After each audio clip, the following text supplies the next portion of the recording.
நமக்காய் ஆண்டவர் பிறந்தார். ஆண்டவருடைய வைராக்கியம் அவரை இந்த பூமியில் பிறக்க வச்சுச்சு.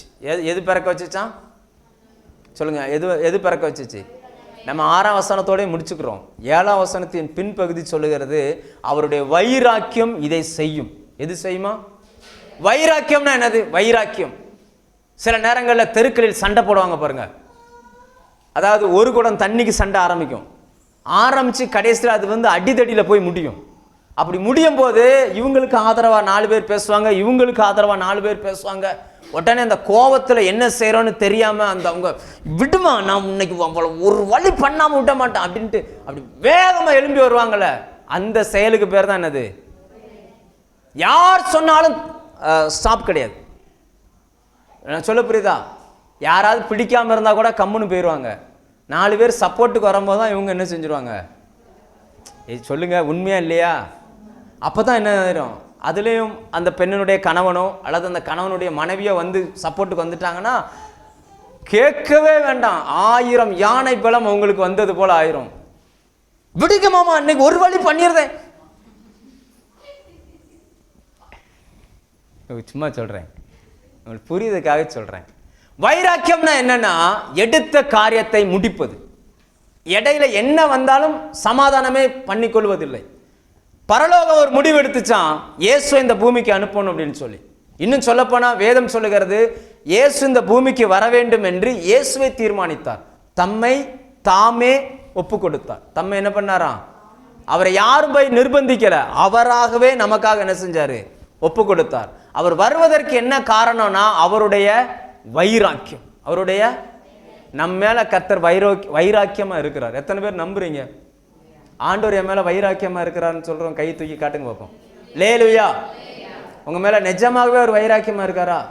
குறி தவறாத ஒரு செயலுக்கு பேர் தான் வைராக்கியம். ஆண்டவர் ஆசைப்பட்டாராம், என் பிள்ளைகளை நான் பூமியில போய் நான் வாழ வைக்கணும் அப்படின்னு சொல்லி. அதற்காய் சூழ்நிலைகள் எல்லாம் அவர் பிறக்கும் பொழுது சாதகமா இல்லை. அவர் வரும்பொழுது இந்த பூமியில் இருந்த ஆளுகை வித்தியாசமான ஆளுகை. இந்த பூமியை ஆண்டு கொண்டிருந்தவர்கள் ரோமர்கள். எப்படிப்பட்டவங்க? இந்த பூமியை ஆண்டவர்கள் ரோமர்கள். இருக்கிற நீங்க எடுத்து பாருங்க, வரலாறை எடுத்து படிச்சு பாருங்க.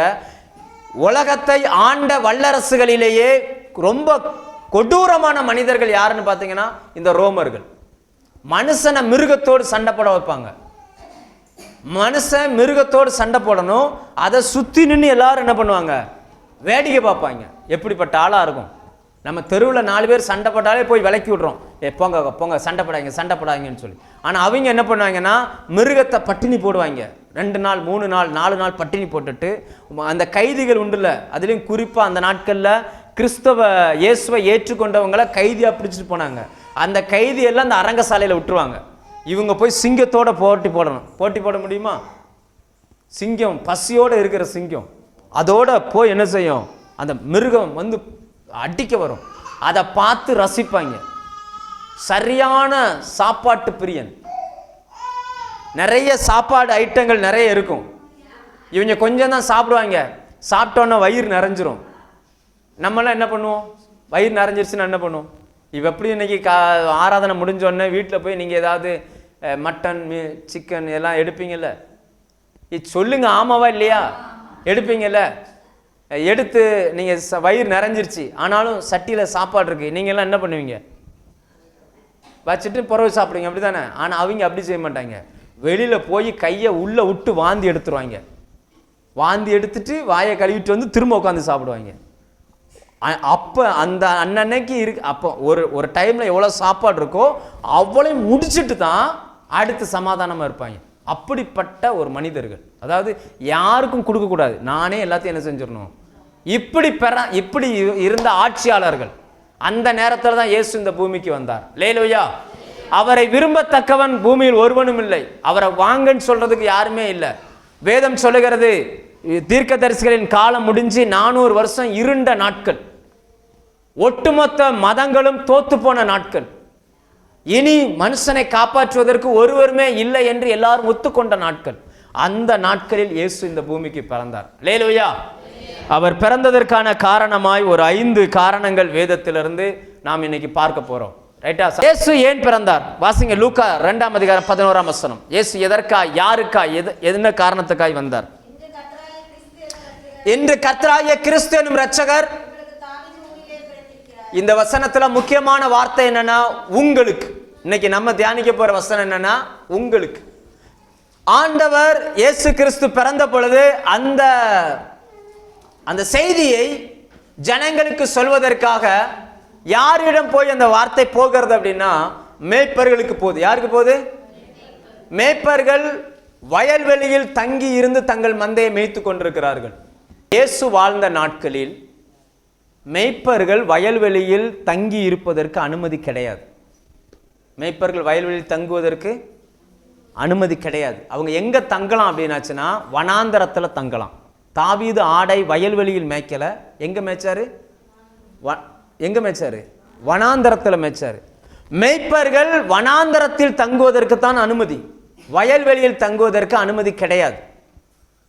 அப்படி அனுமதி மறுக்கப்பட்டிருந்த ஒரு காலகட்டம் அது. ரெண்டாவது, அந்த மேய்ப்பர்களை யாருமே விரும்ப மாட்டாங்க. ஏன்னா மேய்ப்பர்கள் டெய்லி குளிக்க முடியாது. அவங்க ஆடு மாடு மேய்ச்சிட்டு போவாங்க. ஏதாவது மிருகங்கள் செத்த மிருகத்தை தொட்டுட்டா இவங்களும் தீட்டாயிருவாங்க. அப்போ டெய்லி வந்து அவங்களால இஸ்ரவேல் ஜனங்களை போல அவங்க என்ன பண்ணுவாங்கன்னா டெய்லி கையை காலை கழுவிக்கிட்டே இருப்பாங்க. சிலருக்கு அந்த பழக்கம் இருக்குது தெரியுமா? காலையில் ஒரு தடவை குளிக்கணும், நைட்டு ஒரு தடவை குளிக்கணும், மத்தியானம் ஒரு தடவை குளிக்கணும், கையை கழுவணும், காலை கழுவணும், எப்போ பார்த்தாலும் மூஞ்ச கழுவணும். அப்படி சிலருக்கு ஹேபிட் இருக்கு இல்லையா? அந்த மாதிரி யூதர்களுடைய பழக்கம் என்னன்னா எப்பவுமே சுத்திகரிச்சுக்கிட்டே இருப்பாங்க. அதனால நம்ம சுத்தமாக இருக்கிறோன்னு அவங்க நம்பிக்கிட்டாங்க. அதனால மற்றவங்களும் என்ன செய்ய மாட்டாங்க? சேர்த்துக்கிட மாட்டாங்க. ஆனால் தேவாலயத்தில் பலி செலுத்துறதுக்கு ஆடு யார் கொடுப்பா? ஆடு யார் கொடுப்பானா மேய்ப்பர்கள் ஆடை மேய்ச்சி ஆடு வளர்ந்தாதான் தேவாலயமே நடக்கும். இல்லைன்னா தேவாலயமே என்ன செய்யாது? ரன் ஆகாது. தேவாலயத்திற்கு தேவையான மிருக ஜீவன்களை இவர்கள் கொடுக்க வேண்டும். இவர்கள் கொடுக்கிற மிருக ஜீவனை வாங்கிக்கிடுவாங்க. ஆனால் இவங்களை என்ன செய்ய மாட்டாங்க? சொல்லுங்க, இவங்களை என்ன செய்ய மாட்டாங்க? உங்ககிட்ட வேலையை வாங்குவாங்க, ஆனால் உங்களை என்ன செய்ய மாட்டாங்க? நான் சொல்லுவேன், எத்தனை பேருக்கு புரியுது? உங்ககிட்ட இருந்து வேலை இருந்துச்சு, உங்களை உழைப்புக்காக பயன்படுத்துவாங்க. நீங்கள் செய்கிற வேலை அவர்களுக்கு தேவைப்படும். ஆனால் உங்களை எதில் நல்லது கெட்டதில் என்ன செய்ய மாட்டாங்க? சேர்த்துக்கிடாம. அப்படி புறக்கணிக்கப்பட்ட ஒரு வாழ்க்கை. கடைசி நபர் அன்னைக்கு இருந்த நாட்களில் உலகத்தில் அந்த இஸ்ரவேல் ஜனங்கள் எப்படி மதிப்பாங்க அப்படின்னா ஃபர்ஸ்ட் ஆசாரியன். ஃபர்ஸ்ட் யாரு? ரெண்டாவது ராஜா. ராஜாவே ஆசாரியனுக்கு அடுத்து தான் வருவார். அதுக்கு அடுத்து பிரபுக்கள். அப்படி வரிசை அந்த லிஸ்ட், அந்த ஆட்களுடைய அந்த வாழ்வாதாரம் பிரிப்பாங்க. அதில் கடைசி இடத்துல யார் வருவானா? மேய்ப்பர் வருவார். அந்த மேய்ப்பர் இல்லைன்னா இத்தனை பேரும் பலி செலுத்தவே முடியாது. சில நேரங்களில் பார்த்தீங்கன்னா நீங்கள் இல்லைன்னா உங்கள் வீடே நடக்காது. ஆனால் உங்களுக்கு ஒரு மரியாதையுமே வீட்டில் இருக்காது. என்ன பார்க்குறீங்க? இந்த பக்கம் தலையாட்டுறாங்க. இதுக்கு ஆமான்னு அர்த்தமா இல்லைன்னு அர்த்தமானு தெரியல. இந்த பக்கத்தில் ஒரு ரியாக்ஷனுமே காட்டலை. நீங்கள் ஒரு கம்பெனியில் வேலை செய்கிறீங்கன்னு வச்சுக்கிடுமே, நீங்கள் இல்லைன்னா அந்த கம்பெனியே ரன் ஆகாது. ஆனால் அதுக்கான அங்கீகாரம் உங்களுக்கு கிடைச்சிருக்குதா அப்படின்னு பார்த்தா கிடைச்சிருக்காது. அப்படிதான் இந்த மேய்ப்பர்கள் இல்லாமல் எதுவுமே நடக்காது. ஆனால் அந்த மேய்ப்பர்களுக்கு எந்த அங்கீகாரமும் என்ன செய்யாதான்? கிடையாது. அப்போ ஆண்டவர் ஏன் முதலாவது மேய்ப்பர்களுக்கு போய் அந்த வார்த்தையை சொல்லுகிறார்? ஏன் மேய்ப்பர்களுக்கு போகுது அப்படின்னா ஒரு வசனம் வாசிப்போம். ஆதியாகமம், இது ஒரு தீர்க்க தரிசனம். ஆதியாகமம் 46 கடைசி வசனம். அந்த கடைசி வசனத்தின் கடைசி பகுதி என்ன சொல்லுது அப்படின்னா, மேய்ப்பர்கள் எல்லாரும் எகிப்தியருக்கு அருவருப்பானவர்கள். இங்க பாருங்க, டைப்பாலஜின்னு சொல்லுவாங்க. டைப்பாலஜினா தெரியும்ல, எகிப்திலிருந்து ஜனங்கள் விடுதலையாகி கானானுக்கு போனார்கள். இது ஆவிக்குரிய வாழ்க்கைக்கு வரும்போது இது என்ன அர்த்தத்தில் வரும்? பழைய ஏற்பாட்டில் எகிப்திலிருந்து விடுதலை ஆனாங்க. எகிப்து உலகத்துக்கு அடையாளம். எதுக்கு அடையாளம்? உலகத்துக்கு அடையாளம். அங்கிருந்து விடுதலையாக்கப்பட்டு வனாந்தரத்தில் வாழுகிற இந்த நாட்கள் இப்போ நம்ம வாழுகிற நாட்களுக்கு அடையாளம். அவர்கள் கானானுக்குள் போனது போல நம்ம பரலோகத்துக்குள்ள என்ன செய்ய போறோம்? போக போறோம். இங்க வசனம் சொல்கிறது மேய்ப்பர்கள் எகிப்தியருக்கு யாராம்? அருவருப்பானவர்கள். அப்ப யாருக்கு ஆண்டவர் முதல் செய்தியை கொண்டு போய் கொடுக்கிறார் அப்படின்னாச்சுன்னா, உலகத்தின் பார்வையில யாரெல்லாம் அருவருப்பாய் நினைக்கிறார்களோ, அதாவது அருவருப்புன்னா தெரியும்ல, அருவருப்புனா வீட்டுக்குள்ள கூட சேர்த்துக்கிட மாட்டாங்க. நீங்க போற வழியில ஒரு நாயோ பூனையோ செத்து கிடக்கு, 2 நாள் ஆச்சு, அது எப்படி இருக்கும் சொல்லுங்க? அது சொன்னோடனே உங்க மூஞ்சி சுருங்கணும். அதான் அருவருப்பு. அந்த பக்கத்துல போகும்போதே நினைச்சுப்பாங்க, சேர்த்துக்கிடவே மாட்டாங்க. அப்படி சேர்த்து கொள்ளாமல் உலகம் ஒதுக்கி வைத்த ஒரு கூட்ட மக்களுக்கு கர்த்தருடைய வார்த்தை போய் சேர்ந்தது. ஆண்டவர் அவர்களுக்கு சொல்லாம சொன்னார், உலகம் உங்களை வெறுக்கலாம், ஆனா நான் உங்களை என்ன செய்யல, வெறுக்கல. உலகத்திற்கான சந்தோஷமான செய்தியை நான் உங்ககிட்ட சொல்றேன். உங்க மூலமா அந்த வார்த்தையை கேட்கிறவன் பிழைப்பான். அல்லேலூயா. இன்னைக்குமே உங்களை புறக்கணிக்கிற ஜனங்கள் நீங்க பண்ற ஜெபத்துல தான் பிழைக்க முடியும். நீங்க சொல்லுகிற சுவிசேஷத்துல தான் வாழ முடியும். உண்மையா இல்லையா? கிறிஸ்தவனை பார்த்தா கல்லை விட்டு எறிகிறான், கிறிஸ்தவனை கட்டி வச்சு அடிக்கிறான், கிறிஸ்தவனை நிர்வாணப்படுத்துறான். இதெல்லாம் நடக்குது. வெளிநாட்டிலையும் வெளி மாநிலங்கள்லையும் நடக்குது, நம்ம மாநிலங்களையும் நடக்குது. ஒரு கணவன் மனைவியா போனாங்க. கணவன் கண்ணுக்கு முன்னாடி மனைவியை நிர்வாணப்படுத்தி அப்படியே அந்த ஊரே தெருவா அலைய விட்டாங்க. அவரால் ஒண்ணுமே கையை கட்டிட்டாங்க. எதுக்காக? கிறிஸ்துவை அறிவித்தார்கள் என்கிற ஒரே காரணத்துக்காக. ஆனா அப்படி பண்ணாங்களே, அவங்க வாழணும்னா கூட இந்த கிறிஸ்தவர்கள் முழங்கால் போட்டு ஜெபம் பண்ணாதான் வாழ முடியும். அல்லேலூயா. அப்ப புறக்கணிக்கப்பட்டவர்களுக்காக இயேசு பிறந்தார். இன்னைக்கு நம்ம புறக்கணிக்கப்பட்டிருக்கோமா? உங்க வாழ்க்கை எத்தனை பேர் சொல்றீங்க, என்னையெல்லாம் ஒரு ஆளாவே மதிக்க மாட்டாங்க அப்படின்றவங்க இருக்கிறீங்களா? உங்களுக்காக இயேசு பிறந்திருக்கிறார். அல்லேலூயா. பரலோகம் உங்களை நேசிக்கிற ஒருவர் இருக்கிறார். சிலருக்கெல்லாம் வீட்டில் சிலர் பேச்சே வீட்டில் பிடிக்காது. பேசணும்னு வாயை திறந்தாலே வாய் மூடு, வாய் மூடு, உனக்கு பேச தெரியுமா, வாய் மூடு, நீ ஒன்றும் பேசக்கூடாது, வாய் மூடு அப்படின்றாங்க. ஆனால் நீங்கள் எப்படா பேசுவீங்கன்னு இயேசு காத்துக்கிட்டு இருக்கிறார். ஆனால் அங்கே மட்டும் போய் என்ன செய்ய மாட்டோம் சொல்லுங்க? அங்கே மட்டும் பேசவே மாட்டோம். யார் நம்மகிட்ட பேச மாட்டாங்களோ அவங்ககிட்ட போய் வழியே போய் பேசுறது. அவங்களுக்கே நம்மளை பார்த்தாலே எரிஞ்செறிஞ்சு விழுவாங்க. ஆனால் அவங்ககிட்ட தான் நம்ம போய் என்ன செய்கிறோம், பேசிட்டு எதுக்குன்னு தெரியல, இப்போ ரொம்ப எரிஞ்செறிஞ்சு விழுகிறாங்க நம்ம நினச்சிக்கிறோம். ஆனால் ஆண்டவர் ஒவ்வொரு நாளும் உங்கள் பக்கத்தில் வந்து நிற்கிறார். அவன் தான் உன்னை வெறுக்கிறான்ல, நீ ஏன்கிட்ட வா, நீ ஏன்கிட்ட பேசு அப்படின்றார். ஆனால் நம்ம என்ன செய்ய மாட்டேங்கிறோம். அப்போ இயேசு பிறந்த முதலாவது எதற்காய் வந்தார் அப்படின்னாச்சுன்னா, புறக்கணிக்கப்பட்ட ஜனங்களுக்காய் அவர் என்ன செஞ்சார், வந்தார். முழு உலகத்துக்கும் சந்தோஷத்தை கொடுக்கிற நற்செய்தி. அவர்களே வயல்வெளியில் தங்கக்கூடாது, ஆனால் வயல்வெளியில் என்ன செய்கிறாங்களாம், போய் தங்கி இருக்கிறாங்க. பிழைப்புக்காக அங்கே போய் உட்கார்ந்துருக்கிறாங்க. ஆனால் ஆண்டவருடைய வார்த்தை அவர்களுக்கு போய் என்ன செய்யுது, அந்த வார்த்தை வருகிறது. அல்லேலூயா. எத்தனை பேர் சொல்றீங்க, நானும் புறக்கணிக்கப்பட்ட கூட்டத்தில் உள்ளவன், கர்த்தர் எனக்கு அந்த சுவிசேஷத்தை எனக்கு அறிவித்தார்னு சொல்றவங்க கையை தூக்கி அல்லேலூயா சொல்லுங்க வைப்போம். அல்லேலூயா. கடன் வாங்கி நம்மளை பார்த்தாலே தரித்திரோன்னு நினைச்ச ஒரு கூட்டம் உண்டு. ஏன்னா உலகம் உன்னை பகைக்குது, உன்கிட்ட நான் உலகத்துக்கான சந்தோஷமான செய்தியை உன்கிட்ட கொடுக்குறேன், நீ இதை போய் சொல்லு, அவன் பிழைப்பான் அப்படின்னார். அல்லேலூயா. முதலாவது புறக்கணிக்கப்பட்டவர்களுக்காய் பிறந்தார். இன்னொரு வசனம் வாசிப்போம். ஏசாயா 9:2 அல்லது மத்தேயு 4:15. இருளில் இருக்கிற ஜனங்கள் பெரிய வெளிச்சத்தை கண்டார்கள், மரண இருளின் திசையில் இருக்கிறவர்களுக்கு வெளிச்சம் உதித்தது. அல்லேலூயா.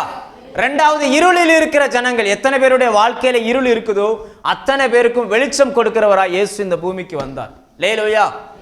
உண்மையா இல்லையா? இயேசு அவருக்குள் ஜீவன் இருந்தது, அந்த ஜீவன் மனுஷருக்கு ஒளியா இருந்தது. அப்படிதானே சொல்லுது யோவான் 1:4. அவருக்குள் ஜீவன் இருந்தது, அந்த ஜீவன் மனுஷருக்கு ஒளியா இருந்தது, அந்த ஒளி இருளிலே பிரகாசிக்கிறது, இருளானது அதை பற்றி கொள்ளவில்லை. அவர் தமக்கு சொந்தமானதிலே வந்தார், அவருக்கு சொந்தமானவர்கள் அவரை ஏற்றுக்கொள்ளவே இல்லை. அல்லேலூயா. இருளுக்கு ஒரு தன்மை இருக்குது, என்னன்னா எல்லாவற்றையும் ஒளிச்சு வச்சிரும். இருளுக்குள்ள போனீங்கன்னா இருள் உங்களை பயமுறுத்தாது, ஆனா உள்ளுக்குள்ள என்ன இருக்குன்னு உங்களுக்கு காட்டவே காட்டாது. நிறைய பேருடைய வாழ்க்கையில இருள் இருந்துச்சுன்னா அவனுடைய எதிர்காலம் எப்படி இருக்குன்னு அவனுக்கு தெரியாது, அவன் எங்க போறான்னு அவனுக்கு தெரியாது, என்ன செய்ய போறான்னு அவனுக்கு தெரியாது, இதுக்கப்புறம் அவனுடைய முடிவு என்ன தெரியாது, அப்படியே மூடி இருக்கும்.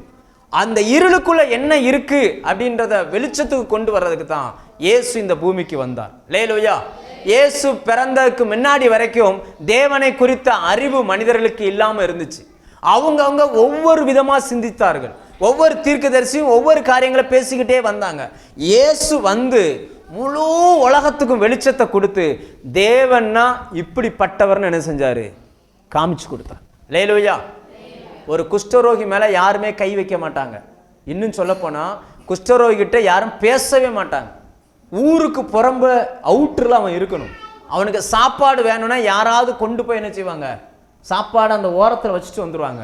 அவன் அதை எடுத்து சாப்பிடணும். யார் வீட்லையும் போய் பிச்சை எடுத்து கூட சாப்பிட முடியாது, ஊருக்குள்ளே வர முடியாது. அப்படி ஒதுக்கப்பட்ட அந்த மனுஷன் அப்படி இருக்கும் பொழுது அவன் என்ன நினைப்பான் தெரியுமா, என்னையெல்லாம் கடவுள் எதுக்கு படைக்கணும், என்னையெல்லாம் படைச்சிருக்கே கூடாது, நான் இப்படி ஒரு வாழ்க்கை நான் வாழணுமா, ஏன்னா சரீரமெல்லாம் அழுகிரும், அழுகி அந்த சதை அழுகி அப்படியே தண்ணியாக வடிஞ்சு விழும். பயங்கரமான ஒரு துர்நாற்றம். மனுஷ அங்கீகாரம் கிடையாது, எல்லாரும் ஒதுக்கிடுவாங்க. அப்படிப்பட்ட ஒரு குஷ்டரோகி கூட இயேசு வந்த உடனே இயேசுவிடம் வருகிறான். வந்து சொல்லுகிறான், உங்களுக்கு சித்தமானால் என்ன செய்யுங்க. ஆமாம், அவன் சொல்கிறான், நான் வாழணும்னு நீங்கள் விரும்பினா நீங்கள் என்ன செய்யுங்க. ஏன்னா எல்லாரும் கடவுள் கூட என்ன நான் வாழணும்னு நினைக்காம இந்த வியாதியை கொடுத்துட்டாரு. அவன் அந்த மனநிலையில் பேசுகிறான். இயேசு அவன் மேலே தன் கையை வச்சாரான். இயேசு அவன் மேலே என்ன செஞ்சார். அவன் இப்போ யோசிச்சு பாருங்க, ஒரு ஒரு குஷ்டரோகி மேலே கை வைக்கிறதுனா சாதாரண விஷயம் கிடையாது. அந்த நாட்களில், வேதாகம நாட்களில் அப்படி கையை வச்சார். ராஜாவா இருந்தா கூட அந்த குஷ்டரோகிய எல்லாரையும் அடக்கம் பண்ணுகிற இடத்துல அடக்கம் பண்ண மாட்டாங்க, தூக்கி தனியாக தான் அடக்கம் பண்ணுவாங்க. நீங்க வேத சரித்திரத்தை எடுத்து படிச்சு பாருங்க. உசியா என்கிற ஒரு ராஜா தேவாலயத்தில் போய் ஆசாரியன் செய்ய வேண்டிய வேலை இவன் செய்ய போறான்ட்டு போனான். கர்த்தர் அடித்தார், அவன் நெத்தியில குஷ்டம் வந்துச்சு. உடனே தூக்கி அவனை ஊருக்கு அவுட்டரில் கொண்டு போட்டானுங்க. மரித்த பிறகு ராஜாக்களின் கல்லறையில் அடக்கம் பண்ணாம தனியை கொண்டு போய் அடக்கம் பண்ணாங்க. ஆனா இயேசு வந்து அந்த குஷ்டரோகியை தொட்டு எனக்கு சித்தம் உண்டு, சுத்தமாக அப்படின்ட்டார். அப்படின்னா என்ன அர்த்தம்னா, கடவுள் எல்லாரையும் நேசிக்கிறார் என்பதை அந்த அந்த செய்கையில் அவர் காண்பித்தார். அல்லேலூயா. அதுக்கு முன்னாடி வரைக்கும் கடவுளை குறித்த ஒரு ஒரு சரியான பிக்சர் கிடையாது. இன்னைக்குமே நிறைய பேருக்கு ஆண்டவரை பற்றி கேளுங்க, வெளிச்சம் உள்ளே பிரவேசித்தவர்களுக்கு மட்டும்தான் தேவன் அன்புள்ளவர், அவர் நம் தகப்பன் அப்படின்னு தெரியும். மற்றவங்களுக்கெல்லாம் அவர் எப்படி இருப்பார் அப்படின்னா, ட்ரில் மாஸ்டர் பார்த்துருக்கீங்களா? ஸ்கூலில் ட்ரில் மாஸ்டர், பிடி வாத்தியாரா? பிடி வாத்தியார் ஒரு இது என்னது, ஒரு விசில் வச்சுருப்பார். தமிழ் டீச்சர்லாம் விசில் ஊத மாட்டாங்க, இங்கிலீஷ் டீச்சர்லாம் விசில் ஊத மாட்டாங்க. பிடி வாத்தியார் மட்டும்தான் நினைச்சுவார். பிடி வாத்தியார் மட்டும்தான் விசில் ஊதுவார். விசில் ஊதியாச்சுன்னா எவனுமே கிரவுண்டில் நிற்கக்கூடாது. அப்படி நின்னாங்க செத்தாங்க. இப்போ நிறைய பேருக்கு என்னன்னா, ஆண்டவரே ஒரு பிடி வாத்தியாரை இவன் மாற்றி வச்சிருக்கிறான். இவன் என்னுடைய கற்பனை, இவனுடைய நினைப்பு எப்படின்னா, ஆண்டவர் ஒரு பிடி வாத்தியார். காலையில் நினச்சி பைபிள் படிக்கணும், பைபிள் படிக்கலை செத்தனி. அதனால தான் நம்மளுடைய மனசில் அந்த எண்ணம் வந்து எங்கேயாவது ஊருக்கு போகணுன்னா மட்டும்தான் ஜோம் பண்ணுறான், ஆண்டவரே ஏன்னா லாரி மோதிரக்கூடாது, தலைவர் எங்கேயுமே போகாமல் வீட்டில் இருக்கிறோமோ அவனுக்கு ஜெபமே வராது, ஏன்னா வீட்டுக்குள்ளே சேஃபாக இருக்கிறோம்ல. இவன் கடவுளை எப்படி பார்க்குறான்? பிடி வாத்தியாராக பார்க்குறான். ஆனால் அவர் அப்படிப்பட்டவர்ல, அவர் அன்புள்ளவர். அல்லேலூயா. இந்த இருளை கர்த்தர் மாற்ற வந்தார். உங்கள் வாழ்க்கையில் எத்தனை பேருடைய பொருளாதாரத்தில் இருள் இருக்குது? எதிர்காலம் எப்படி இருக்குமோன்னு தெரியல, எப்படி வாழ போகிறோமோன்னு தெரியல. இப்போமே உடம்பு இப்படி இருக்குது, எதிர்காலத்தில் எப்படி உழைக்க போகிறோமோன்னு தெரியல இல்லையா? சிலர்லாம் சொல்கிற உலக மனுஷங்க சொல்கிறாங்க, 40 தாண்டின உடனே சரீரம் என்ன ஆயிருமா? 40 வயசு வரைக்கும் வண்டி முன்னாடி போகும், 40 வயசுக்கு அப்புறம் வண்டி என்ன செஞ்சிடும்? அப்படியே பின்னாடி போகும், அப்படியே பின்னாடி போயிடும். அப்படி நம்புகிறாங்க. சில சரீர பிரகாரமாகவும் அது இல்லைன்னு நம்ம சொல்ல முடியாது. இருளில் இருக்கிற ஜனங்களுக்கு அவர் வெளிச்சமாய் வந்தார். எத்தனை பேருடைய வாழ்க்கையில் இன்னைக்கு இருளில் இருந்து வெளிச்சத்துக்கு வந்திருக்கிறோம்? அவங்க மட்டும் கையை தூக்கி அலையிலே சொல்லுங்க பார்ப்போம். லேலுயா. இருள் என்பது நிச்சயமற்ற ஒரு வாழ்க்கை. இன்னைக்கு நமக்கு வெளிச்சத்தில் இருக்கிறோம், நமக்கு ஒரு நிச்சயம் உண்டு, நம்ம பரலோகத்துக்கு போவோம். லேலுயா. நம்ம வெளிச்சமாய் கர்த்தர் இங்கே பாருங்க, நீங்களும் இருள் இல்லை, உங்களை சுற்றி இருக்கிறவங்களுக்கு நீங்கள் வெளிச்சம் கொடுக்கிறீர்கள். நீங்கள் வெளிச்சமாக இருக்கிறீங்களா இல்லையான்னு எப்படி செக் பண்ணிடலாம்? நீங்கள் வெளிச்சமாக இருக்கிறீங்களா இல்லையான்னு எப்படி கண்டுபிடிக்கிறது? நான் சொல்கிற மாதிரி யாராவது உங்கள்கிட்ட சொல்லியிருக்காங்களான்னு பாருங்கள். இப்போ வர்றாங்க, பிரபா எங்கள் வீட்டில் பயங்கரமாக பிரச்சனையாக இருக்குப்பா, என்னவோ தெரில, உன்கிட்ட பேசிட்டு போனாலே எனக்கு ஒரு ஆறுதலாக இருக்குது, இப்படி சொல்கிறாங்களா? சொல்லியிருக்காங்கன்னா உங்ககிட்ட இருக்கிற வெளிச்சம் அங்கே என்ன செஞ்சுருக்கு? தெரிஞ்சிருக்குன்னு அர்த்தம். அப்படி இல்லாமல் உன்னை என்னைக்கு உன் மூஞ்சில் முழிச்சிட்டு போகிறானோ அன்னைக்கெல்லாம் நான் நஷ்டப்படுறேன் அப்படின்னு சொல்லிட்டாங்கன்னா என்ன அர்த்தம்? இங்கே வெளிச்சத்தை பார்க்கல, வேறு ஒன்றை என்ன செய்கிறாங்க? நான் சொல்ல புரியுதா உங்களுக்கு? ஜனங்கள் நம்மிடம் இருக்கிற வெளிச்சத்தை பார்க்க விரும்புகிறார்கள். இன்னொரு வசனத்தை வாசிப்போம். மத்தேயு 1:23. இதோ ஒரு கன்னிகை கர்ப்பவதி ஆகி ஒரு குமாரனை பெறுவாள். போதும். இயேசு 3வது இந்த பூமிக்கு வந்தது என்னன்னா, உலகத்தினுடைய விதியை மாற்றுவதற்கு வந்தார். இந்த உலகம் ஒரு பிரமாணத்தில் நிரம்பி இருக்குது. இந்த பிரமாணம் என்ன சொல்லுதுன்னா, ஒரு பெண் குழந்தை பெற்று எடுக்கணும்னா ஒரு ஆணினுடைய உதவி தேவை. லேலுயா. அவன் மனைவி இன்னைக்கு கணவனாக இருக்கணும்னு அவசியம் இல்லை, டாக்டராக இருந்தால் போதும். ஒரு ஆணினுடைய உயிரணுவை எடுத்து ஒரு பெண்ணுக்குள்ளே வச்சு குழந்தைய உருவாக்கிட முடியும். பண்ணுறாங்கல்ல. ஆனால் மரியாள் கர்ப்பவதி ஆவதற்கு எந்த மனுஷனுடைய உதவியுமே என்ன செய்யலையாம், தேவைப்படலை. அப்போ இதிலிருந்து நம்ம என்ன தெரிஞ்சுக்கிறோம்னா, இந்த உலகம் ஒரு பிரமாணத்துக்குள்ளே இருக்குது. அந்த பிரமாணத்தை தாண்டி இந்த உலகம் வேலை செய்யாது. நீங்கள் எங்கே போனாலும் சரி இந்த பிரமாணத்தில் இருக்குது. இன்றைக்கி நம்ம வாழ்க்கையில் நம்ம பொருளாதாரத்துக்குன்னு ஒரு பிரமாணம் இருக்குது. என்னென்னா, நீங்கள் வேலை செய்யணும், சொல்லுங்கள், வேலை செய்யணும், சம்பாதிக்கிற காசை செலவு பண்ணாமல் சேர்த்து வைக்கணும், 25 வருஷம் சேர்த்து வச்சு ஒரு வீடு கட்டணும், அந்த வீட்டுக்கு அப்புறம் வாங்கின லோனை அடுத்த 25 வருஷம் பையன் வந்து கட்டுவான்.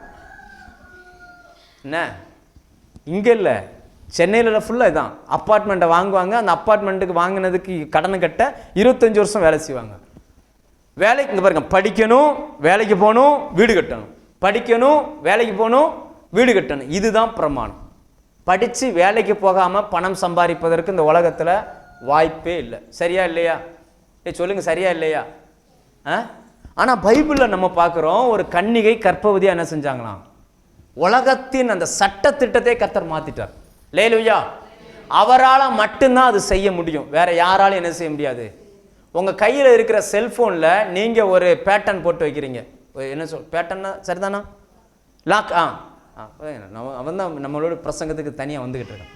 நீங்கள் உங்கள் செல்லில் லாக் போட்டு வச்சுருக்கிறீங்க, ஏதோ ஒரு சந்தர்ப்பத்தில் அந்த செல்லு வந்து மிஸ் ஆகிடுச்சுன்னு வச்சுக்கோங்களேன், எடுத்தவன் அந்த லாக்கு தெரியாமல் ஓப்பன் பண்ண முடியுமா? முடியும், ஆனால் உங்களால் முடியாது. நீங்கள் கடையில் கொண்டு போய் கொடுத்தா மெக்கானிக் ஷாப்பில் என்ன செஞ்சுருவாங்க, அதை எது மொபைல் ஷாப் தானே, உங்களால் முடியுமா? உங்களால் முடியாது. ஆனால் மொபைல் கடையில் கொடுத்தா என்ன செஞ்சிடலாம், பண்ணி கொடுத்துடலாம்.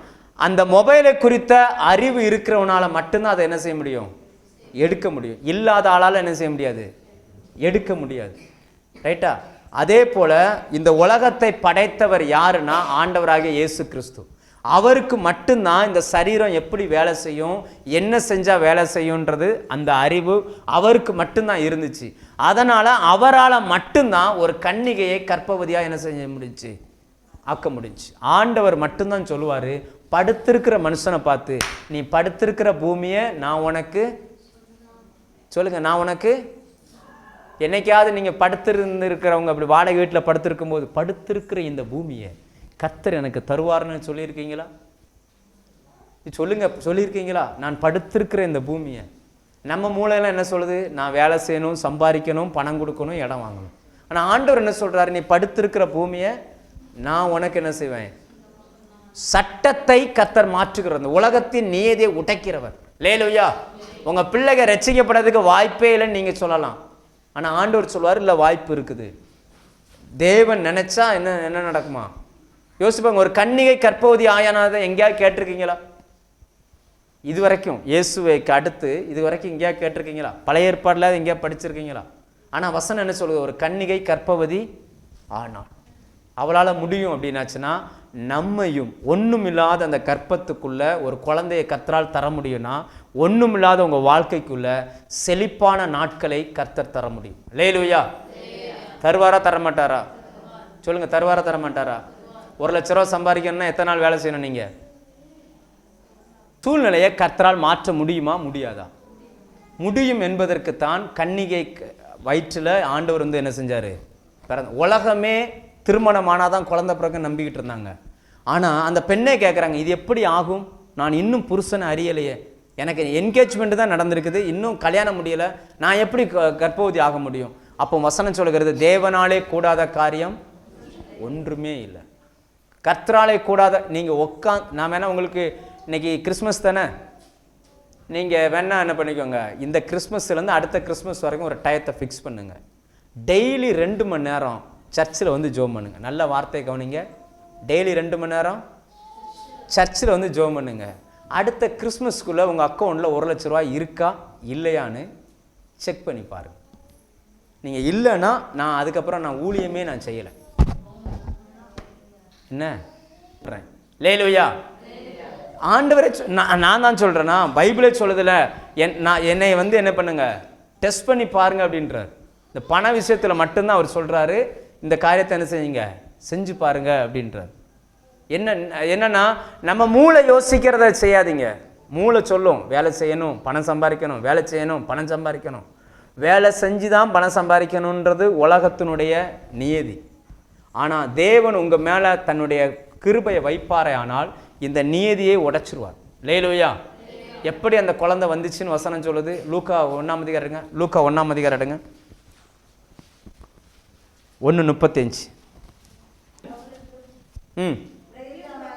பிரதியுத்தரமாக பரிசுத்த ஆவி உன்மேல் வரும், உன்னதமானவருடைய பலம் உன்மேல் நிழலிடும். இங்க பாருங்க, ஒரு சாதாரண ட்ரையான அந்த கர்ப்பத்துக்குள்ள ஒரு குழந்தைய கொண்டு போய் கொடுக்கணும் அப்படின்னாச்சுன்னா உன்னதமானவருடைய அந்த பலம் அவங்க மேலே இறங்கி வந்துச்சுன்னா போதுமா, அந்த குழந்தை என்ன செஞ்சிடும், உருவாயிரும்.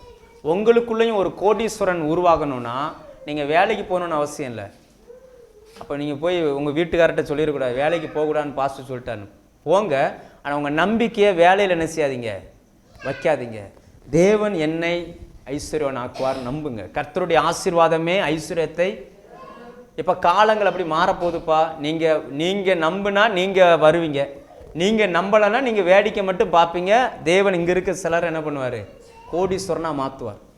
அவங்க தேவ சமூகத்தில் காத்திருந்து ஜெபிக்கிறவர்களாக மாறுவாங்க. ஒவ்வொரு வேலைக்கும் ஒரு சம்பளம் இருக்குது. ஒவ்வொரு வேலைக்கும் என்ன இருக்குது, பெரிய பெரிய எம்என்சி கம்பெனியெல்லாம் சம்பளம் மட்டுமே கொடுக்கறதில்ல, அப்படி தானே? ஒரு எக்ஸாம்பிளுக்கு எம்என்சி கம்பெனியில் நல்ல வேலைக்காரங்களுக்கு கார் கொடுப்பாங்க. அவங்க வந்து போகிறதுக்கு என்ன செய்வாங்க, அவங்க நடந்து வரக்கூடாதுன்னு கார் கொடுப்பாங்க.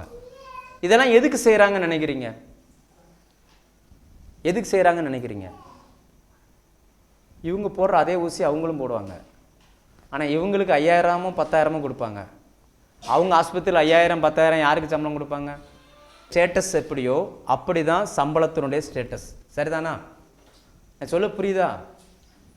கவர்மெண்ட் நர்ஸுக்கு சம்பளம் எவ்வளவு இன்னைக்கு? அரசாங்கத்தில் இருக்கக்கூடிய நர்ஸுக்கு சம்பளம் எவ்வளவு? எக்ஸ்பீரியன்ஸை பொறுத்து. சரி, புதுசாக வரவங்களுக்கு 25,000 ரூபா. நீங்கள் நிறைய விஷயம் தெரிஞ்சு வச்சுருக்கீங்க. புதுசாக வரவங்களுக்கு 25,000 ரூபா.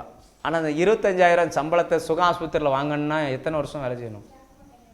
வேலை அவ்வளோ சம்பளம் கிடையாது, அப்படி தானே? அவ்வளோ சம்பளம் கொடுக்க மாட்டாங்கல்ல. நான் உங்களுக்கு சொல்ல வந்த பாயிண்ட் என்னென்னா, ஓனருடைய ஸ்டேட்டஸ் எப்படியோ அப்படி தான் அவங்க தன்னுடைய லேபர்ஸையும் வச்சுக்கிறாங்க. ரைட்டா? அந்த லேபர்ஸ் இப்படி இருக்கணும், சில அவங்களுக்கு வயசு இப்படி இருக்கணும், அவங்களுடைய பிஹேவியர் இப்படி இருக்கணும், ஒரு பேஷண்ட்டை எப்படி பழகணும். ஜிஹெச்சுக்கு போனீங்கன்னா அந்த நர்ஸ் உங்கள்கிட்ட பழகிற விதம் வேறாக இருக்கும். அதே நேரம் நீங்கள் காவேரி மருத்துவமனைக்கு போனீங்கன்னா அங்கே இருக்கிற நர்ஸ் உங்கள்கிட்ட பழகிற விதம் வேறாக இருக்கும். எல்லாமே ஒரே தொழில் தான். எப்படி மாறுபடுகிறது அப்படின்னாச்சுன்னா அந்த ஓனருடைய ஸ்டேட்டஸை பொறுத்து என்ன செய்கிறாங்க, மாற்றுறாங்க. நமக்கு ஒரு ஓனர் இருக்கிறார், அந்த ஓனருடைய ஸ்டேட்டஸுக்கு தகுந்த மாதிரி தான் உங்களுக்கு சேலரி அவர் தருகிறார். லேலுயா. தேவன் யாரிடமும் இலவசமாய் வேலை வாங்குவதே இல்லை. முதல்ல இதை நல்லா புரிஞ்சுக்கோங்க. இந்த இருள் உங்களை விட்டு என்ன செய்யட்டும், மாறட்டும். கர்த்தர் நீங்கள் 1 மணி நேரம் ஜெபம் பண்ணாலும் அந்த 1 மணி நேரத்துக்குன்னு அவர்கிட்ட ஃபிக்ஸடாக ஒரு அமௌண்ட் வச்சிருக்கிறார். லேலுயா. ஏன் அது உங்களுக்கு வரமாட்டேங்குன்னா உங்கள் மூளை அதை அக்செப்ட் பண்ண மாட்டேங்குது. நான் காலையில் எல்லாருக்கும் வாட்ஸ்அப் அனுப்புகிறேன். எத்தனை பேர் நெட்டை ஆன் பண்ணியிருக்கீங்களோ அவங்க செல்லுக்கு வரும். நெட்டை ஆன் பண்ணாத செல்லுக்கு என்ன செய்யாது, வராமல் உங்கள் பக்கத்திலே நிற்கும். என்னைக்கு ஆன் பண்ணுறீங்களோ அன்னைக்கு என்ன செஞ்சிடும், இன்றைக்கி உங்கள் மூளையை நீங்கள் ஆன் பண்ணுங்க. கர்த்தர் எனக்காக உலகத்தின் நீதியை மாற்றுவார், என்னை நடத்துவார். ரைட்டா? முதலிடம் நீங்கள் தேவனுக்கு கொடுக்குற பட்சத்தில் கர்த்தர் உங்களுக்கு முதலிடம் கொடுப்பார். நீங்கள் உங்கள் வேலையெல்லாம் முடிச்சுட்டு லாஸ்ட்டாக ஒரு ஆப்ஷனை ஆண்டவரை வச்சிங்கன்னா ஆண்டவரும் அவர் உங்களை எப்படி தான் வைப்பார், ஒரு ஆப்ஷன். அவர் புனிதனுக்கு புனிதனும் மாறுபாடு உள்ளவருக்கு அவர் மாறுபடுகிறவர் அல்ல, ஆனால் மாறுபாடு உள்ளவராகவே தோன்றுகிறார். ஏன்னா நம்ம மூளை அது முக்கியம். என்னன்னா நம்மளுடைய மைண்ட். லேலுயா. இப்போ உலகத்தின் நியதியை கர்த்தர் மாற்றுவார். லேலுயா. நிச்சயமா மாற்றுவார். மாற்றுவாரா மாற்ற மாட்டாரா? நீதிமொழிகளில் ஒரு வசனம் உண்டு, சிறைச்சாலையில் வேண்டாம் வசனம் எடுக்க வேண்டாம், சிறைச்சாலையில் பிறந்த அரசால போகிறவர்களும் உண்டுமா, அரண்மனையில் பிறந்து தரித்திரரானவனும் உண்டு. சிறைச்சாலையில் பிறந்தாலும் அரசாலைக்கு என்ன செய்வாங்களாம், போவாங்களாம். நம்ம பிறப்பு எப்படின்றது முக்கியம் இல்லைங்க, நீங்கள் யாரை பிடித்து இருக்கிறீர்கள், அவர் உங்களை எப்படி மாற்றுகிறார். லேலுயா. கர்த்தர் நிச்சயமாக உங்களுடைய வாழ்க்கையை மாற்றுவார். நான் 2 பாயிண்ட் இருக்கு, வேகமாக வாசித்து முடிச்சிடும். 1 தீமோத்தேயு 2:5-6 இந்த வசனத்தை வாசிங்க. அவர் நமக்கு மத்தியஸ்தராக பிறந்தார். எடுங்க 1 தீமோத்தேயு 2:5-6. ஒரு ஆள் யோபு 9 எடுங்க. ஆண்கள் பகுதியில் யாராவது வாசிக்கலாம்ப்பா. ஆண்கள் பகுதியில் ஒருத்தர் கூட வசனம் வாசிக்கல. யோபு எடுங்க. யோபு 9.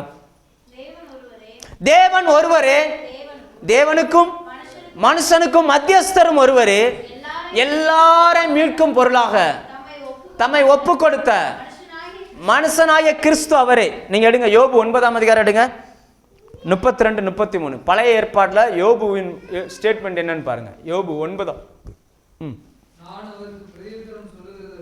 நான் தேவனுக்கு பிரதியுத்தரம் சொல்வதற்கும் நானும் தேவனும் உட்கார்ந்திருந்து என்னுடைய நியாயத்தை சொல்லி அவருக்கு புரிய வைப்பதற்கும், அவர் என்னை போல மனுஷன் கிடையாதுப்பா, நான் பேசுறது அவருக்கு புரியாது. யோபு சொல்றார், நான் பேசுறது அவருக்கு புரியாது, அவர்கிட்ட என்னால சரிசமமா உட்கார முடியாது. அடுத்த வசனம் சொல்லுகிறார், எங்க 2 பேர் மேலையும் கையை வச்சு அமைதியாரு அமைதியாரு அமைதியாரு நீ அமைதியாரு நீ அமைதியாருன்னு சொல்லி கையை வைத்து, மத்தியஸ்தன் எங்களுக்குள்ள இல்லையே. பழைய ஏற்பாடு என்னன்னா, தேவனுக்கும் மனுஷனுக்கும் மத்தியஸ்தர் கிடையாது.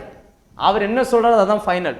இந்த மனுஷன் என்ன செய்யறானோ அதான் ஃபைனல். இந்த 2மே ஒன்னா சிங்க் ஆகாது. ஆனா இயேசு வந்தது என்னன்னா, தேவனுக்கும் மனுஷனுக்கும் மத்தியஸ்தரா இந்த 2 பேரையுமே அமைதியா உட்கார சொல்லிட்டு 2 பேருக்குள்ள விஷயத்தையும் பேசுகிற அந்த நபர் தான் மத்தியஸ்தர். அவர் தான் யாரு? சிலர் நீங்க கடன் நிறைய வாங்கிட்டீங்க, கடன் கட்ட முடியல, அவன் கடன் கொடுத்தவன் உங்கள் வீடை வாங்குவேன்ட்டு வந்து நிற்கிறான். அந்த நேரத்தில் நீங்கள் ஒரு வக்கீல்கிட்ட போய் பணத்தை கொடுக்குறீங்க, ஐயா நீங்கள் ஏதாவது பண்ணுங்க அப்படின்னு சொல்லி. அப்போ அந்த வக்கீல் என்ன பண்ணுவார்னா, கடன் கொடுத்தவர்கிட்டையும் பேசுவார், உங்ககிட்டையும் என்ன செய்வார், பேசி சமாதானமாக ஒன்று பண்ணிடுவாரா? சொல்லுதா? நான் சொல்ல புரியுதா? அப்போ நீங்கள் எந்த பேச்சை கேட்டு நடப்பீங்கன்னா, அந்த வக்கீல் பேச்சை கேட்டு தான் என்ன செய்வீங்க. அதுக்கப்புறம் அந்த கடன் கேட்ட யார் பேச்சை தான் கேட்கணும்? உங்களுக்கும் அந்த கடன் கொடுத்தாலுக்கும் பேச்சு கிடையாது, உங்களுக்கும் வக்கீலுக்கும் தான். அந்த கடன் கொடுத்தாலும் கடன் வாங்கின ஆள்கிட்ட பேச மாட்டார், அந்த வக்கீல்கிட்ட தான் என்ன செய்வார், ஐயா என்ன நீங்கள் சொன்ன ஆளு நம்ம பணம் கொண்டு வரல போய் கேளுங்க. அந்த நடுவாய் நிற்கிற அந்த ஆளுக்கு பேர் தான் மத்தியஸ்தர். அந்த ஆளுக்கு பேர் தான் என்னவா? இன்னைக்கு நமக்காக தேவ சமூகத்தில் மத்தியஸ்தராய் அவர் நிற்கிறார். அல்லேலூயா. அதனால தேவனுடைய காரியங்களை நாம் எளிதாய் புரிந்து கொள்வதற்கும் நம்முடைய காரியங்களை தேவனுக்கு எளிதாய் சொல்வதற்கும் நமக்கு ஒரு மத்தியஸ்தராய் அவர் இருக்கிறார். அல்லேலூயா. இயேசுவை அல்லாமல் வேறு எந்த மார்க்கத்திலும் தேவனிடத்துல போகிறதுக்கு வாய்ப்பே இல்லை. அந்த வக்கீலை பிடிக்காம அடுத்து நீங்கள் கடன் கொடுத்த ஆள்கிட்ட போய் பேசவே முடியாது. அப்போ அவர் நமக்கு மத்தியஸ்தராய் பிறந்திருக்கிறார். அல்லேலூயா. சிலருக்கு மத்தியஸ்தராய் வேற சில நபர்கள் இருக்கிறாங்க, ஆனால் இயேசு தான் மத்தியஸ்தர். கடைசி ஒரு பாயிண்ட் வாசித்து முடிப்போம். அதே வசனம் வாசிங்க. 1 தீமோத்தேயு 2:6 ஒருத்தர் இல்லைன்னா மத்தேயு 20:28 இயேசு சொல்லுகிற அந்த வார்த்தையை. மத்தேயு 20:28 சொல்லுங்க. 2 ஒரே வசனம் தான், ஆனால் இயேசு இந்த வார்த்தையை சொல்லுகிறார் பாருங்க.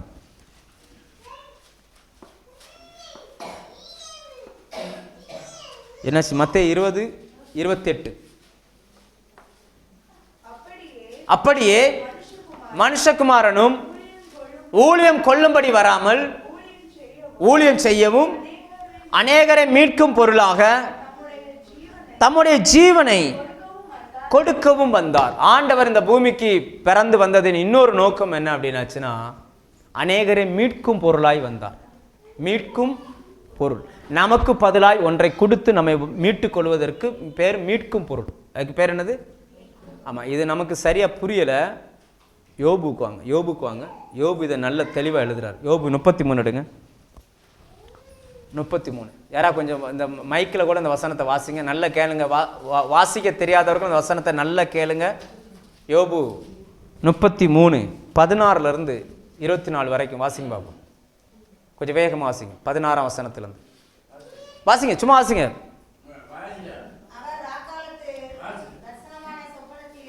ராக்காலத்தில் தரிசனமான சொப்பனத்தில். எத்தனை பேருக்கு ராத்திரி கனவு வருது? கனவுல திடீர்னு உங்களுக்கு நஷ்டம் வர்ற மாதிரி, இழப்பு வர்ற மாதிரி, நோய் வர்ற மாதிரி, உங்க வீட்டுக்காரர் பிரச்சனையில சிக்கிற மாதிரி, உங்க பிள்ளைகள் பிரச்சனையில சிக்கிற மாதிரி ராக்கால தரிசனத்தில் வாசிங்க. மனுஷனுடைய செவிக்கு தாம் செய்ய போகிறதை இந்த சொப்பனத்தின் மூலமாய் தேவன் மனுஷனோடு பேச ஆரம்பிக்கிறார். சிலருடைய சொப்பனங்கள்லாம் ரொம்ப வித்தியாசமான சொப்பனமா இருக்கும். சொப்பனம் கண்டு முகம் வியர்த்து முழித்தவர்கள் உண்டு. எத்தனை பேர் சொப்பனம் கண்டு பயந்து எந்திரிச்சிருக்கிறீங்க? ஆண்டவர் பழைய ஏற்பாடில் சொப்பனங்கள் மூலம் பேசுகிறார். இன்னைக்கும் சொப்பனங்கள் மூலம் ஆண்டவர் என்ன செய்றாரு? பேசுறார். இப்படி ஒரு நெகட்டிவான ஒரு காரியத்தை பேசிட்டார்னு வச்சுக்கோங்களேன், ராக்கால தரிசனத்தில் தான் செய்ய போகிறதை மனுஷனுடைய காதுகளில் அவர் பேசுகிறார். வாசிங்க அடுத்து. அதை அவர்களுக்கு வரும் தண்டனையினாலே முத்திரை போட்டு மனுஷன் தன்னுடைய செய்கையை விட்டு நீங்கவும் மனுஷனுடைய பெருமை அடங்கவும் செய்கிறார். நல்ல திடகாத்திரமா இருந்த ஒரு மனுஷனுடைய சொப்பனத்துல அவனுக்கு வரப்போகிற நஷ்டங்களை காட்டும் பொழுது அவனுடைய பெருமை அங்க என்ன செய்யுது? அடங்குது. அந்த பெருமை என்ன செய்யுது? வெளியில சொல்ல முடியாட்டாலும் பயந்து எந்திக்கிறான். ஐயோ இப்படி ஆயிருமா, ஐயோ இப்படி ஆயிருமா, ஐயோ இப்படி ஆயிருமா. சிலர்லாம் சொல்லுவாங்க, ஐயோ நான் அவங்க சாகுற மாதிரி கனவு கண்டனே. மனுஷன் அதை எப்படி மாத்திட்டானா, சாகுற மாதிரி கனவு கண்டா கல்யாணம் முடிஞ்சிருமா, கல்யாணம் முடிக்கிற மாதிரி கனவு கண்டா செத்து போயிடுவாங்களாம். மனுஷன் என்ன பண்ணிட்டான்? இப்படி மாத்திட்டான். ஆனா சில சொப்பனங்கள் நேச்சுரலா நடக்கும், கண்ணால பார்க்கிற மாதிரி இருக்கும். அங்க வசனம் சொல்கிறது, அந்த சொப்பனத்துல அந்த மனுஷனுக்கு வரக்கூடிய ஆபத்தை காட்டுகிறார், அவனுடைய பெருமை அடங்க பண்ணுகிறார். அடுத்து வாசிங்க. இவ்விதமாய் அவனுடைய ஆத்துமாவை படுகுழிக்கும் அவனுடைய ஜீவனை பட்டய வெட்டுக்கும் தப்பிக்கிறார். அப்படின்னா வரப்போற ஆபத்தை ஆண்டவர் முன்னாடி சொல்லுகிறார், அதற்கு சொப்பனத்தை பயன்படுத்துகிறார். அந்த சொப்பனத்துல வர்ற அந்த ஆபத்துக்கு எப்படி தப்பிப்பது அதை தான் பின்னாடி எழுதுறார். வாசிங்க. அவன் அவன் தன் படுக்கையிலே வாதையினாலும் தன்னுடைய எலும்புகளினால் தன்னுடைய எலும்புல அகோரமான வியாதியிலும் தண்டிக்கப்படுகிறான். அவன் ஜீவன் அப்பத்தையும் அவன் ஆத்துமா ருசிகரமான போஜனத்தையும் அரோசிக்கும். அவனுக்கு நல்ல சாப்பாடே பிடிக்காது. ஏன் உடம்பு எப்படா சுகமாகும்னு எதிர்பார்த்துட்டு இருக்கிறான். அவன் மாம்சம் காணப்படாதபடிக்கு அழிந்து மூடப்பட்டிருக்கிற அவன் எலும்புகள் வெளிப்படுகிறது.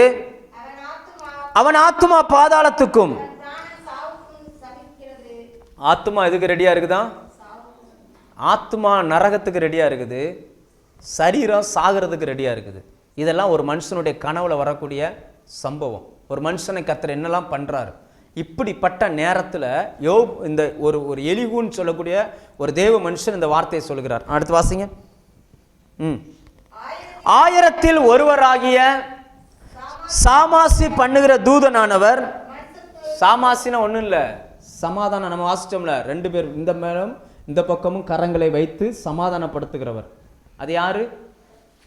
தேவன் மேலும் மனுஷன் மேலும் கையை வைக்கத்தக்க அந்த மனுஷன் யாரு? இயேசு. அந்த சாமாசி பண்ணுகிற அந்த தூதனானவர் தம்முடைய நிதானத்தை அறிவிக்கும்படிக்கு இயேசு ஒரு மனுஷன் மேல அனுசாரியா இருப்பாரே, ஆனால் அவன் மேல இரக்கமா இருப்பார்னா அவர் என்ன சொல்லுகிறார்? அடுத்த வசனம். அவர் அவனுக்கு இறங்கி அவன் படுகுழியில் இறங்காதபடிக்கு நீர் அவனை ரட்சியும் மீட்கும் பொருளை நான் கண்டுபிடித்தேன் என்பார். லேலுயா. ஒரு மனுஷனுடைய ஆத்மாவுல பிரச்சனை வந்து அவன் எலும்புகளில் பாதிக்கப்பட்டு வாழ வழி தெரியாம, சாப்பிட விருப்பம் இல்லாம, வாழ விருப்பம் இல்லாம, எனக்கு எதுவுமே வேண்டாம், நான் பிழைச்சா போதும்னு அந்த மனுஷன் நம்பும் பொழுது அவனுக்காக மீட்கும் பொருளா நான் போறேன்னு சொல்லி இயேசு வருவாராம். அவனுக்காக மீட்கும் பொருளா நான் போறேன், நான் மீட்கும் பொருளை நான் என்ன செஞ்சேன்? கண்டுபிடித்தேன். அந்த மனுஷனுடைய ஆத்துமா, அந்த வியாதி, அதிலிருந்து மீட்கக்கூடிய அந்த பொருள் என்னன்னா இயேசுவினுடைய மரணம், அந்த மரணத்தினால் உண்டான அந்த ஆசீர்வாதம். லேலூயா. நம்ம நோய்கள் இன்னைக்கு எப்படி சுகமாகுது சொல்லுங்க? நம்முடைய நோய்களை ஆண்டவர் எப்படி சுகமாக்குகிறார்? அவருடைய மரணத்தின் மூலமாய், மரணத்தில் சிந்தின அந்த இரத்தத்தின் மூலமாய், அந்த தழும்புகளின் மூலமாய். நம்முடைய தரித்திரத்தை எப்படி ஆண்டவர் சுகமாக்கினார்? சிலுவையில் அவர் நம் நிமித்தம் தரித்திரராய் மாறினது. நான் சொல்ல புரியுதா? இயேசு ஏன் இந்த பூமிக்கு வந்தார்னா 5 காரியத்தை பார்த்தோம். ஃபர்ஸ்ட் என்ன பார்த்தோம்? புறக்கணிக்கப்பட்ட நம்மை ஆசீர்வாதமாய் மாற்றுவதற்கு என்ன செஞ்சாரு? வந்தார். 2வது நம்முடைய இருளில் இருந்து வெளிச்சமை பிரகாசிப்பதற்கு வந்தார். 3வது என்ன பார்த்தோம்? 3வது உலகத்தினுடைய உலக விதியை கர்த்தர் என்ன செய்வார்? நீங்கள் நம்புங்கப்பா, கர்த்தர் உங்களை மாற்றுவார். கடைசி வரைக்கும் வேலை தான் செய்யணுன்றது நம்ம தலையெழுத்து கிடையாது. நீங்கள் கர்த்தரை நம்பி உட்காந்து பாருங்க, அநேகருக்கு வேலை கொடுக்குற நபராக உங்களை மாற்றுவார். லேலுயா. எல்லாருடைய தொழிலும் நஷ்டமாக போகலாம். நீங்கள் நினைக்கலாம் நம்ம தொழிலில் லாஸ்ட்டாக போய்கிட்டே இருக்கேன்னு நினைக்கலாம்.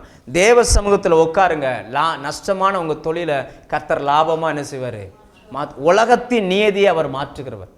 இந்த பெட்டி கடை வச்சு பொழைச்சவன் எவனுமே இல்லைன்னு சொல்லலாம்.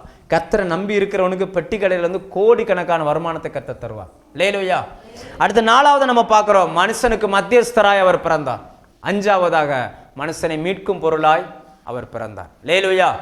நமக்கு பதிலாய் அவருடைய ஜீவன் சிலுவையில் கொடுக்கப்பட்டது. எத்தனை பேர் நம்புறீங்க இயேசு எனக்கா இதை செய்தார்? எழுந்து நிற்போமா, நம்ம ஜெபம் பண்ணி முடிப்போம். தம்பி இதை ஆஃப் பண்ணுங்க, ஆஃப் பண்ணுங்க. டீ போட்டாங்களா?